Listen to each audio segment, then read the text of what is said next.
Hi అండి. అందరికీ నమస్కారం. 'గుండె నిండా గుడిగంటలు' సీరియల్ ఈరోజు ప్రోమోలో ఏం జరగబోతుందో చూద్దాం. మీనా అయితే శృతి పిలిచినట్టు శృతిని కలిసి చెప్పు శృతి నాతో ఏం మాట్లాడాలి అని అడుగుతూ ఉంటుంది శృతిని. వెంటనే శృతి రవి మారిపోయాడు అని అంటుంది. నీకు పెళ్ళి అయిందని అందర్నీ వదిలేసుకోవాలా అని అంటుంది మీనా. పెళ్ళంటే ఏమనుకుంటున్నావు? కొత్త బంధాల్ని ఇస్తుంది. పాత బంధాల్ని వదులుకోవడం కాదు.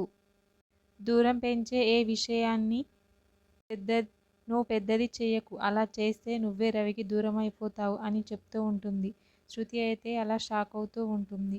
మీనా అవన్నీ చెప్పి శృతికి అక్కడి నుంచి వెళ్ళిపోతుంది బయటకి. అక్కడ ముగ్గురు వ్యక్తులు కలిసి ఉంటారు. వెంటనే అందులో ఒకతను బాబు వస్తుంది శృతి అని చెప్తూ ఉంటాడు. వెంటనే అతను శృతి దగ్గరికి వెళ్ళి నేను చేయబోయేది కూడా నీకు జీవితాంతం గుర్తుంటుంది అని చెప్తూ ఉంటాడు. శృతి అయితే చాలా కంగారు పడుతూ ఉంటుంది, భయపడుతూ ఉంటుంది. వెంటనే ఆ ఇద్దరు వ్యక్తులు శృతిని చేతులు పట్టుకొని కదలకుండా అలాగే నిల్చోపెడతారు. వెంటనే అతను యాసిడ్ బాటిల్ తీసుకొస్తాడు. తీసుకొచ్చి శృతి మీద పోయడానికి ట్రై చేస్తూ ఉంటాడు. శృతి అయితే హెల్ప్ హెల్ప్ అని అడుగుతూ ఉంటుంది. ఆ మాటలు విని మీనా అయితే వెనుకకి తిరిగి చూస్తుంది.